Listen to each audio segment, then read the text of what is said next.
Welcome back to Every Third House by Margery Frisbie. Chapter 9. While they waited for the stoplight at Dunton and the highway, Grandma began dispensing the advice Tracy had been dreading. Try and think of cheery stories to make your mother forget her troubles. Grandma stopped momentarily, distracted by a silver Toyota racing through the intersection as the yellow turned to red. Safely out of the Toyota's way and past the flush of late commuters, Grandma renewed what Tracy privately called Grandma's Ann Landers routine. "I'm not one to dwell on the gloomy side," Grandma continued. "When I perform a corporal act of mercy, I plan ahead. I bring something pretty to distract the person I'm visiting. Then I prepare 2 or 3 funny stories. A pat, a cheery goodbye, and I'm gone. And we're both the better for it." Tracy hadn't given a thought to anything pretty. Flowers, maybe? Her mother was in a hospital, she realised, but she'd never really thought of her as a hospital patient. A patient was somebody who got their appendix out or had a baby. Should she have asked Grandma to stop for a plant at the Jewel? "I don't have any flowers." Tracy's voice sounded limp as a wet plastic bag to her. There was no traffic on Dunton now, so Grandma permitted herself a sidelong glance and a Cheshire cat smile. "You are bringing her the prettiest bloom of all. You are the posy in her life." Tracy was glad that Grandma had to pay attention at the stop sign because she didn't trust herself not to blurt out something mean. Sometimes Grandma was silly beyond belief. Didn't she have any idea at all how hard it was for Tracy to face her mother? It wasn't as if she and her mother were good at small talk, even at the best of times. Ever since Dad died, they'd been like 2 strangers made to double up at a table in a crowded cafeteria. Sometimes they watched television as they ate. Mum suggested half-heartedly that the practice was antisocial, but Tracy could tell it was a relief for her mother to let Dan Rather or Diane Sawyer or Morley Safer on 60 Minutes carry the conversational ball. Somehow, she and her mother tacitly agreed it wasn't so as gross to watch socially significant programs as they chewed their burgers as it would have been to been involved in soaps or cartoon shows. Pooh Bear was wrong about us, Tracy had often thought. She'd heard the words in her head.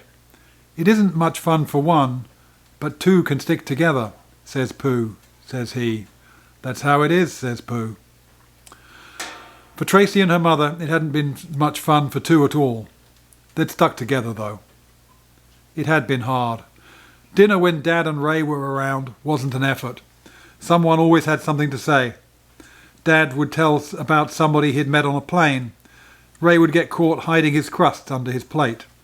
Mum would have a news report on the neighbourhood. Sometimes Tracy wished they'd listen to her more, give her a chance to talk. She hadn't realised how much worse it could be. Now there wasn't any competition for Mum's attention, but there really wasn't any attention either. Mum's mind was sealed. She could be looking right at Tracy when Tracy started to describe Jan's new electric typewriter for graduation, or how good Alan was at organising bird walks. Her mother's eyes would glaze over like she'd never heard of Jan or Alan, even though they'd been coming round for years. Excuse me.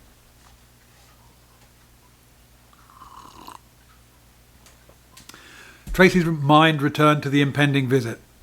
If I had a tub of tulips from the Jewel, I could take Grandma's advice, Tracy mused. I could sail in, give Mum the plant, tell her 2 good stories, one about Jan, one about Alan, give her a pat, a cheery goodbye, and be gone. She shook her head as Grandma pulled into the hospital parking lot. "Only I don't have a plant," she reminded herself, "and I don't have any good stories about Jan or Alan.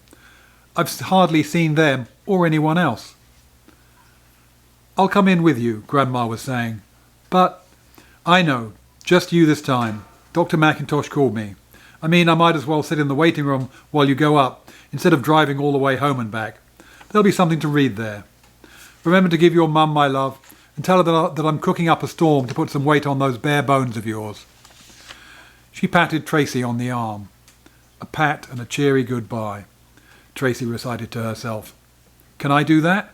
Give my mother a pat and a cheery goodbye?" It was easy moving across the lobby to the information desk where Tracy asked for a pass to visit Dorothy Jenner. Her grandmother was at her side. As she headed down the corridor to her mother's room, Tracy felt alien, amid the alien corn. The lit class yesterday, where she'd heard Keats's words, "Some of the most beautiful in the English language," Mrs. Farley Gossett had said, seemed as remote as the ancient kingdom of the Moabites, where Ruth gleaned a living. Once around the corner and out of her grandmother's sight, Tracy's steps slowed, but her mind raced. Why hadn't she bought flowers so they could talk about how pretty they were? Why hadn't Dr. McIntosh come with her, or let her grandmother come with her? Why did she care so little about how Tracy felt? She must have worked with other kids. Wouldn't a psychiatrist know how scared kids get? What if Tracy's mother wasn't glad to see her? Room 312. Room 314. Room 316. Tracy reread the number. She looked at the card in her hand. Room 316. She should have asked whether she should knock. Should she walk in? Tracy noticed a nurse headed towards her and realised she would have to take some action. She rapped lightly. "Go on in." The nurse's tone was friendly, casual, as if the occasion were ordinary, as if kids visited their mother here all the time. Tracy still hesitated, waiting for the nurse to go on by. Instead, she turned her head and swivelled slightly towards Tracy. "You're Mrs. Jenner's daughter, aren't you? Go right in. She's been expecting you." Tracy managed a reluctant nod as she pushed the heavy door. She could see another closed door to her left, something like shower curtains and a straight chair directly ahead of her. Tracy edged in as if she were looking for a place to hide. 3 steps into the room, she could tell the bed was empty. Her mother sat in profile against the window, like a framed Whistler print. Tracy was startled by the familiarity of the view until she realised it was the same patch of lawn and sky Dr. McIntosh's office window looked out on. "Hi, Mum." Her mother regarded Tracy quietly, without getting up. "Hi, Tracy." "You said you wanted to see me." Even as she said the words, Tracy knew she sounded as if she'd been sent by the principal. Her mother didn't seem to make the same association. She became slightly more animated. "Of course I did. How are you?" "I'm fine. How's everything at home? Grandma taking good care of you?" "Yes, she's here now, in the lobby. Would you like to see her?" "Not yet, Tracy. Not yet. I'm not up to seeing my mother yet." Tracy followed her mother's gaze as she turned back to the view past the hospital window. She waited for her mother to explain why she wouldn't welcome a visit from Grandma. Tracy knew she would welcome Grandma's presence this minute. She'd be extremely happy to have Grandma sitting next to her, proffering her potted plant, telling her cheerful stories, saving Tracy from this uncomfortable silence.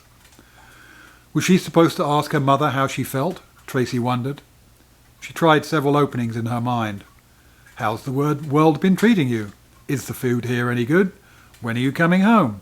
How long are Grandpa and Grandma staying? Tracy could hear water dripping behind her, wearing away stone, she thought wildly. Louder than the water was the sound of her own heart. Usually she wasn't conscious of it, but in the stillness of the room her heart was the only lively presence, bouncing in her chest, thumping against her ribs. Tracy could hear it pounding in her ears. It was so demanding that Tracy jumped a little when she heard her mother's voice interrupt the rhythm. "Have you been seeing Dr. McIntosh, Tracy?" "Yes, I have." Her mother's voice floated across the room, flat and unaccented.